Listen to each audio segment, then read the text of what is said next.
Don't lie. You guys thought I was exaggerating just a little bit, right? Come on, just a little bit at least. You didn't think the market was really this bad, did you? Well, let me tell you, not only has everything I've warned you about for the last few months correct, but it's potentially worse than I warned you about, and definitely sooner than I thought. Today, I'm going to provide you with some very concerning numbers.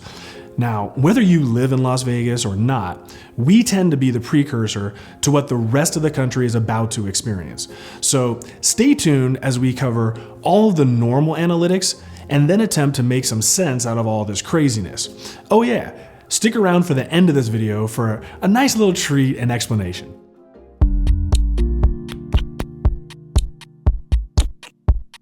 Okay, first up are last month's sales. Just brace yourself for this one.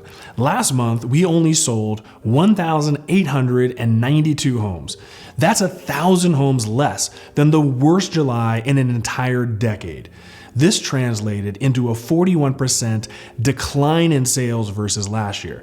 Guys, there's simply no way around this one. These numbers are devastating. As bad as these numbers are, I'm afraid this month's numbers are likely to be even worse. Okay, now that we've seen the sales slump, what effect did this have on the median price? Well, as you can see, we peaked in May with a median price of $485,000. Now, since then, we've just been giving it all back. After last month's decline of $5,000, we absolutely plummeted this month, giving back $15,000 to land at only $465,000. Again, there's no true upside to this story. I mean, I guess if you prefer to be just utterly absurd, you can say that the median price is up 15% versus last year. That's a true statement, but utterly absurd and completely deceptive. Now that we've gone 0 for 2 in the statistics department, let's try and check out our inventory levels. Maybe there's some bright news here. Psych! Remember that one from grade school? Anyhow, I can't sell you doom and gloom without some gloom, right? So yeah, inventory is looking terrible as well. We ended July with a staggering 7,192 homes on the market. This was a 32% increase over June's epic rise even. Consider this. Since the first week of May, we've managed to triple our entire inventory of homes.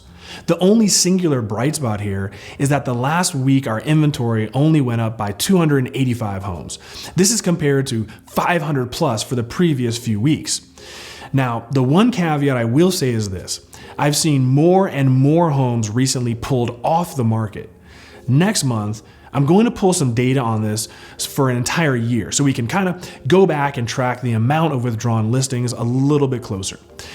I'm guessing as the year goes on, we're going to see more and more of these sellers simply pull their homes off the market, whether they're backing out due to market conditions or inability to get the price that they wanted. Many of these sellers are going to back out of new home contracts now and simply just stay put in their home with that lovely 3% mortgage. All right, last but certainly not least is my proprietary metric, housing absorption by price range. The reason I created this metric during quarantine was to track how different price ranges were performing due to the boom and of course the eventual crash. Now, the higher the number, the more competitive that price range is performing. Much like our other metrics, this too was quite humbling. Okay, first up are homes priced under $250,000. If you've been watching for the past few months, I stopped even reporting this metric because we were down to like 36 homes in June. Well, look at this. We went from 83% absorption in July to only 69% right now. That's somewhat surprising for me. I really thought that anything on the low end of the spectrum would still be picked up immediately. Next, we go to the vast majority of our entire market, which are homes priced between $250,000 to $500,000. This absolutely plummeted yet again. We went from 39% the previous month to only 27% right now. Next, we go to 500 to 750. This plummeted from 26% to only 19%. Next, we have 750 to 1 million. This bottomed out as well from 21% down to only 17%. Next, let's check out how the luxury market fared. We went from 17% to only 14%. And finally, we get to the ultra luxury market of over $1.5 million. This managed to remain consistent at 14%. So yeah, you see where I'm going with this now? Okay, let's wrap this up and explain to you what's coming.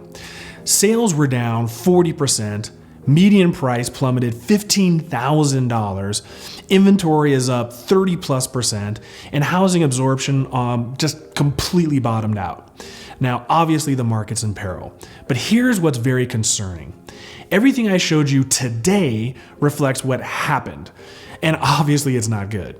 But we all want a preview into the future, right? Well, look no further than at the housing absorption that I just showed you. Here's why I'm beyond concerned. Last month, when I ran the absorption numbers, we had about 8,400 homes on the market, with only 2,500 under contract. That was a 30% absorption for the entire market. That's pretty damn weak in general, but look at this. Out of the 2,541 homes under contract in the beginning of July, only 1,892 homes actually closed that month. So put simpler for you, 75% of those homes closed last month. We'll check this out. Right now we have 9,712 homes on the market. Only 2,185 are under contract. We're now down to 22% saturation for the entire market. That's terrible. Only 1 out of 5 homes are under contract now. But if this month is like last month, that means we'll only close about 1,600 homes in the month of August. This could potentially be the worst month for sales of all time. The worst month in a decade was in May of 2020, right during quarantine, when we only sold 1,533 homes. So just consider this. Remember 2 years ago, it felt like the end of the world was coming and everyone was scared literally for their life. Well, consider the fact that this month's sales are basically on par with end of the world performance levels. So yes, I am absolutely concerned about this market. Like I've been saying, this is only the opening salvo. Now, I've rushed this video out to you guys so I could immediately provide you with this information. Now, I'm hoping next week I can go a little bit more in depth with you guys. Let's discuss what home builders are starting to do to counter all these plummeting sales and cancellations, along with what even higher interest rates could spell for this housing market. Well, that's it for this month, guys. Thank you so much for watching. Please click to subscribe and be sure to like this video. As always, see you guys on the next one. Wait a second. If you've been wondering why I've been ending these videos with deuces, here's why.